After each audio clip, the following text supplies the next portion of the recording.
अस्सलामु अलैकुम वरहमतुल्लाहि वबरकातुहू। नहमदुहु व नसल्ली व नुसल्लिमु अला हबीबिल करीम। अल्हम्दुलिल्लाहि कफ़ा व सलामुन अला इबादिहिल लज़ीना इस्तफ़ा, अम्मा बअद। अऊज़ु बिल्लाहि मिनश शैतानिर रजीम। बिस्मिल्लाहिर रहमानिर रहीम। या अय्युहल्लज़ीना आमनू क़ू अनफुसकुम व अहलीकुम नारा। सदक़ल्लाहुल अज़ीम। आइए हम और आप अपनी आका व मौला जनाब मोहम्मद रसूलुल्लाह सल्लल्लाहु अलैहि वसल्लम की बारगाह बेकस पनाह में हदिया दुरूद पेश करें। अब आवाज़ बढ़कर अल्लाहुम्मा सल्ली अला सय्यदना व मौलाना मुहम्मदिन व अला आलि सय्यदना व मौलाना मुहम्मदिन व बारिक व सल्लिम सलातुम व सलाम अलैका या रसूलुल्लाह सल्लल्लाहु। देखिए, तकरीर हो गई है। हज़रत मुआज़ शकील साहब ने बड़ा अच्छा बयान किया, माशाअल्लाह आप लोगों ने साथ भी उनका दिया। बस थोड़ी देर कुछ बातें मैं भी आपको बता दूं जो मेरे इल्म में है। बाकी ये उलमा आप लोगों के इलाके के हैं, ये लोग आपकी बराबर इस्लाह करते हैं। बस ये है कि उलमा की कही हुई बातों पर आप लोग अमल कर लें तो दुनिया भी कामयाब हो जाएगी। आप मैंने आयत मुक़द्दसा पढ़ी है कि या अय्युहल्लज़ीना आमनू क़ू अनफुसकुम व अहलीकुम नारा। ये ईमान वालों, बचाओ अपने आप को, बाल बच्चों को, बीवी बच्चों को जहन्नम के अज़ाब से। मैं बताऊं, अल्लाह के रसूल सल्लल्लाहु अलैहि वसल्लम ने फरमाया कि अल्लिमू औलादकुम सलासा खिसाल, कि बचपन में अपनी औलादों को 3 चीज सिखाओ। जब बच्चे पैदा होते हैं, थोड़ा सा बड़े हो जाते हैं, तो होता क्या है कि सबसे पहले माँ बाप अपना नाम बताते हैं, अम्मा अब्बा का नाम बताते हैं, फिर और बड़ा होता है तो और चीज़ों को बताते हैं। उसके बाद जब बड़ा होता है तो उसको दुनियावी तालीम के अल्फाज सिखाना शुरू करते हैं। जैसे मिसाल के तौर ABCD वगैरह बताते हैं। मगर अल्लाह के रसूल ने क्या फरमाया कि अल्लिमू औलादकुम सलासा खिसाल, अपने औलादों को बचपन में 3 चीज सिखाओ। पहली क्या? हुब्बो नबीयकुम, अपने नबी की मोहब्बत सिखाओ। सबसे बुनियादी चीज है। मैं एक चीज बताऊं कि पूरी जिंदगी अगर इंसान नमाज पढ़ता रहे, फराइज अदा करता रहे, मगर अगर नबी की मोहब्बत नहीं है तो सब जिंदगी बर्बाद हो जाएगी, कोई फायदा नहीं। अल्लाह के रसूल ने क्या फरमाया कि हुब्बो नबीयकुम, अपने नबी की मोहब्बत सिखाओ। मोहब्बत कैसे सिखाओगे? सिर्फ यही नहीं कि ला इलाहा इल्लल्लाह मुहम्मदुर रसूलुल्लाह बस कलमा पढ़ा दिया, नहीं। ये बताओ कि ये जो मोहम्मदुर रसूलुल्लाह है, ये सारी कायनात जो बनी है इन्हीं के सत्ते में बनी है। ये जो सब चीजें हैं, ये जो तुम देख रहे हो, रौनकें देख रहे हो, बहारें देख रहे हो, ये वो मुस्तफा की देन है कि जो आज ये चीजें तुमको मिल रही है। ये एक चीज होनी चाहिए। दूसरी क्या? वह हुब्बो अहले बैत ही, और मेरे अहले बैत की मोहब्बत। अहले बैत में कौन लोग हैं? आले रसूल, हसनैन करीमैन की औलादे हैं। और तीसरी क्या? वह तिलावतिल कुरान, और कुरान की तिलावत। ये 3 चीजें हैं। आज हम लोग अब देखिए, मैं कुछ नहीं, मैं खुद अपने गिरेबान में मैं झांकता हूं। हम लोग देखते हैं कि हम लोगों के आमाल कितने खराब हैं कि रात में जो, जैसा मुआज़ शकील साहब ने अभी कहा कि रात में अल्लाह के रसूल ने फरमाया कि जल्दी सो और सुबह में जल्दी उठो। मगर हम लोगों का मामूल क्या है कि हम लोग रात में जब बिस्तर पर जाते हैं तो फेसबुक खोलते हैं। तो ये तो आम चीज है। मगर लोग चैटिंग करते हैं, मगर मुझको, मैं जानता नहीं हूं, चूंकि मैं इतना पढ़ा लिखा इंग्लिश नहीं हूं, बस थोड़ा बहुत जानता हूं काम की चीजें। मगर चैटिंग करते हैं। चैटिंग में क्या होता है, सुनते हैं कि पूरी पूरी रात कुर्बान कर देते हैं। तो बताइए, जब पूरी रात आप कुर्बान कर देंगे और नमाज नहीं पढ़ेंगे तो क्या फायदा इसी रात में जगने से? और जब रात भर आप जगेंगे तो आपका दिन पूरा खराब हो जाएगा, क्योंकि जब जो है दिमाग बोझल रहेगा तो कोई काम नहीं हो पाएगा। क्योंकि मैं तकरीर नहीं कर रहा हूं, मैं कुछ बातें आप लोगों को बता रहा हूं। मेरा तकरीर करने का मकसद नहीं है और मैं मुकर्रिर भी नहीं हूं, बस थोड़ा बहुत बोल लेता हूं। तो देखिए, इसलिए आप अपनी जिंदगी को, अपने औलादों की जिंदगी को शरीयत के मुतहर्रा के तरीके पर गुजारने, उनको समझाइए कि बेटा, ये जो हम लोग जलसों में जाते हैं और औलिया इकराम के बारगाह में जाते हैं तो वहां घूमना मकसद नहीं है। जब उनके यहाँ जाइए तो उनकी हालात जिंदगी को पढ़िए कि उन्होंने किस तरीके से जो है जिंदगी गुजारी है, ताकि आज उनके इंतकाल के बाद भी लोग उनकी कब्रों पर हुजूम दर हुजूम आते हैं। क्यों? क्योंकि उन्होंने अपनी जिंदगी को शरीयत के दायरे के हिसाब से गुजारी है, शरीयत के खिलाफ कोई काम नहीं किया है। इसलिए हुजूर ये उलमा बैठे हुए, हुजूर हाफिज मिल्लत अलैहि रहमत व रिज़वान ने फरमाया था कि जमीन के ऊपर काम, जमीन के नीचे आराम है, मगर वो आराम कब मिलेगा? जब जिंदगी शरीयत के दायरे में हम गुजारेंगे, तब जाकर के कब्र में आराम मिलेगा। और अगर शरीयत के दायरे में जिंदगी नहीं गुजारेंगे तो हम लोगों का हाल क्या होगा? तो ये तो जो है जो कब्र में जाता है वही बता सकता है, बाकी किताबों को जिन लोगों ने पढ़ा है वो बताएंगे। तो लिहाजा अपनी जिंदगी को, ये जो जिंदगी है ये चंद दिनों की है, असल आखिरत की तैयारी कीजिए।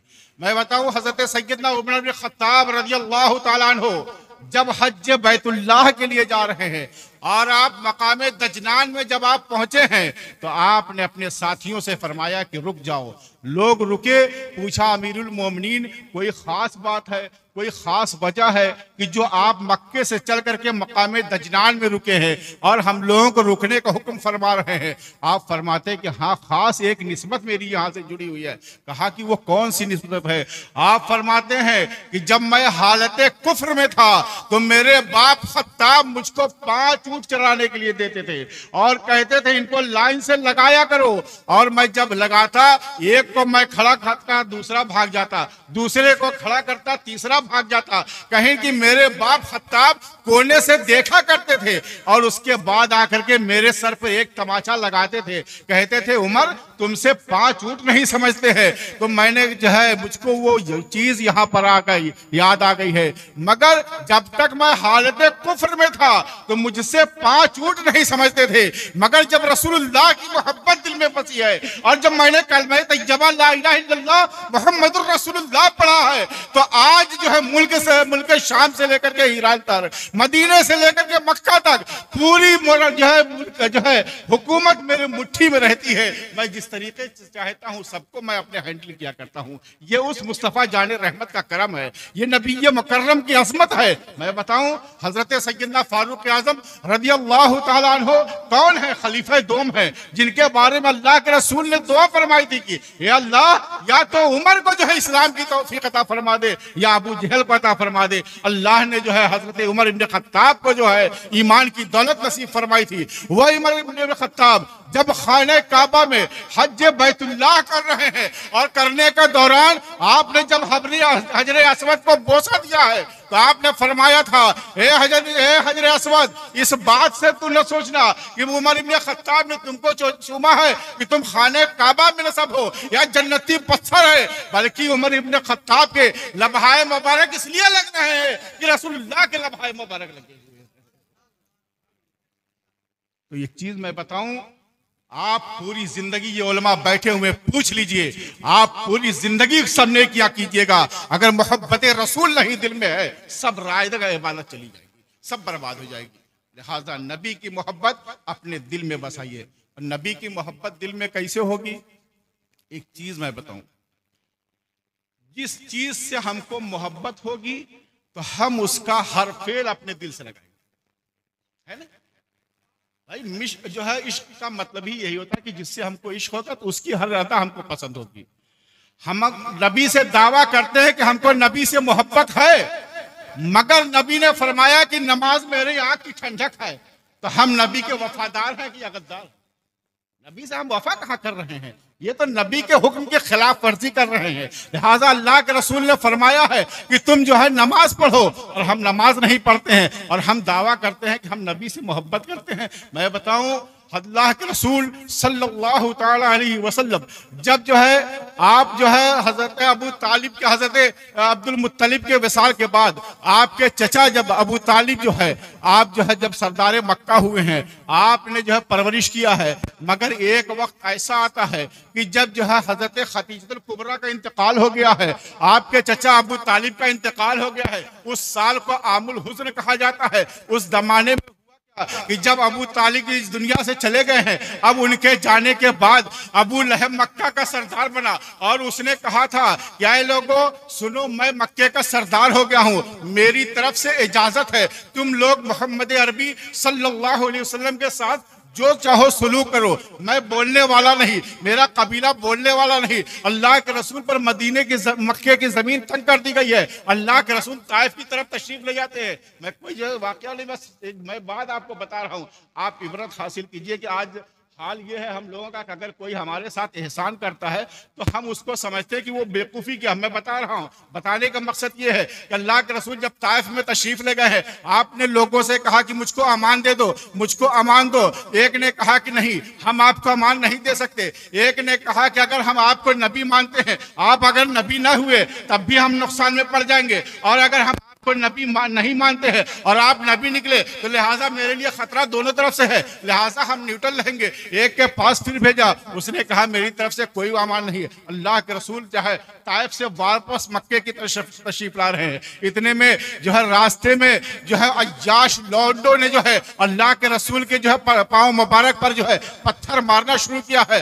रवायतों में आता है कि अल्लाह के रसूल के नालेने मुबारक खून से भर जाते हैं। अल्लाह के रसूल एक मकाम पर बैठ जाते हैं, इतने में एक अय्याश लौंडा आता है और कहता है कि उठो और यहाँ से निकल जाओ। अल्लाह के रसूल जो है उस वक्त इतना गमगीन होते हैं, मगर अल्लाह के रसूल उस वक्त भी आप जो है अपना सब्र करते हैं। और जब आप मक्के के जो है हुदूद में आप आए हैं, आपने जो है एक दो सरदारों के पास भेजा, आपने फरमाया कि कहो मुझको अमान दे दे, मोहम्मद इब्न अब्दुल्लाह अमान चाहते हैं। लोगों ने कहा कि नहीं, मेरी तरफ से कोई नहीं, मगर उसी में एक शख्स मुतिम बिन आदी था जिसके पास अल्लाह के रसूल ने अपने मुंह बोले बेटे को भेजा है और कहा कि जाओ उससे कह दे कि मुझको अमान दे दे। जब गए हैं और जाने के बाद आते कहते या रसूल अल्लाह आपको मुबारक हो, मुतिम बिन आदी ने आपको जो है अमान दिया है।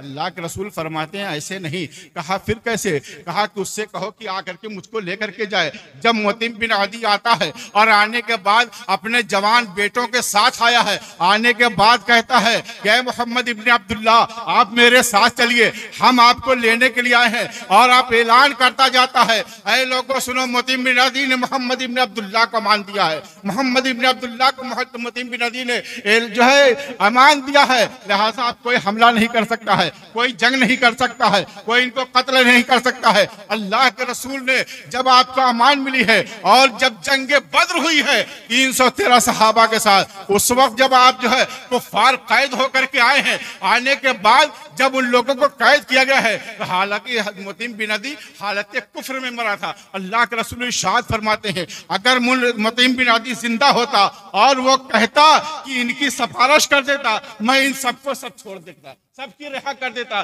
क्योंकि अल्लाह के रसूल ने फरमाया कि उसने एहसान किया था, हालांकि हालत कुफ्र में था। अल्लाह के रसूल ने जो फरमाया इसका मतलब ये नहीं है कि सिर्फ मुसलमान हो तो उसी के एहसान का बदला हो, काफिर हो तो उसके भी जो है उसका बदला दिया करो। अगर उसने तुम्हारे साथ एहसान किया है तो उसके साथ एहसान करो, ऐसा न करो कि उसके साथ कहो कि मैंने तुम्हारे साथ दगा किया, ऐसा नहीं। आया है कि हल जज़ाउल एहसान इल्लल एहसान, एहसान का बदला एहसान होता है, न कि दगा किया जाता है। तो लिहाजा अगर जरूरत इस बात की है, अगर हमारे साथ किसी ने एहसान किया है, चाहे ये कोई जरूरी नहीं कि मुसलमान ही हो, काफिर हो, हिंदू हो, कोई भी हो, अगर मेरे साथ एहसान किया है तो हमारा फर्ज बनता है कि हम उसके साथ एहसान से पेश आए, उसके साथ उसने सुलूक करके शरीयत मुतहरा ने, अल्लाह की रसूलुल्लाह सल्लल्लाहु अलैहि वसल्लम ने जो ज़हन दिया है कि अगर किसी ने तुम्हारे साथ एहसान किया है उसके साथ एहसान करो, उसके साथ भलाई करो, उसको जो है आप जो है अपनी अच्छी हरकतें, अपनी अच्छी तालीमात उसके सामने पेश किया करो।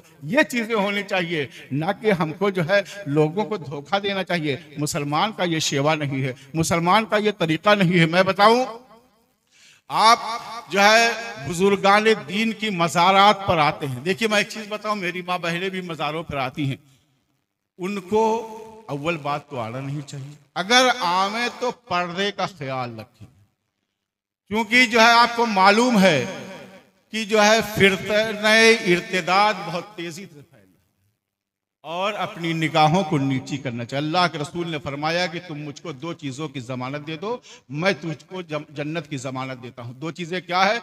दोनों जबड़ों के बीच की चीज़ यानी ज़बान, और दोनों फर्जों की चीज़ यानी शर्मगाह है। यानी इन दोनों चीज़ों की तुम मुझको ज़मानत दे दो, मैं तुमको जन्नत की ज़मानत देता हूँ। तो लिहाजा हमें ज़रूरत इस बात की है कि अल्लाह के रसूल की जो तालीमात है उस पर अमल करें, दुनिया भी कामयाब होगी, आखिरत भी कामयाब होगी। मैं बताऊँ, जब अल्लाह के रसूल सल्लल्लाहु अलैहि वसल्लम ने जो है आपने ऐलान नबूवत फरमाया है, तो बज़ाहिर आपके पास माल नहीं था। हालांकि अल्लाह जो है ने फरमाया है, जो है अल्लाह ने आपको सब कुछ अता फरमाया है। इन्नमा आना कासिम वल्लाहु युती, अल्लाह देने वाला है, मैं बांटता हूँ। तो लिहाजा सरकार की दस्ते कुदरत में तो सब कुछ ही है, मगर बज़ाहिर आपके पास माल नहीं था। उस वक्त हज़रत खदीजतुल कुबरा ने क्या कहा था? ए मोहम्मद रसूलुल्लाह सल्लल्लाहु अलैहि वसल्लम, आप मक्का के सरदारों को जमा फरमा दीजिए और जाकर के बुला करके ले आइए। जब अल्लाह के रसूल सरदारा ने मक्का को बुला करके लेकर के आए हैं, तो अल्लाह के रसूल जब वहां पहुंचे हैं तो हजरत खदीजतुल कुबरा ने जो है उस वक्त जो है अशरफियों के अंबार लगा दिए थे। इतना अंबार लगाया था कि अल्लाह के रसूल उस तरफ से दिखाई नहीं देते थे। हालांकि मुअर्रिखीन ने फरमाया है अल्लाह के रसूल का कोई जो है कद पस्त नहीं था। आप ना बहुत लंबे थे, ना बहुत जो है कद छोटा था। आप मुतवस्सित जो है अंदाज में आपका जो कद था। मगर जब आप आए हैं तो हजरत खदीजा ने क्या कहा था? सुने मेरी माँ बहन, अल्लाह के रसूल ने क्या क्या कहा? ए मोहम्मद रसूलुल्लाह सल्लल्लाहु अलैहि वसल्लम, ये जितनी भी चीजें हैं, ये जितनी भी जायदाद है मेरी, मैंने इस्लाम की राह में कुर्बान कर दी।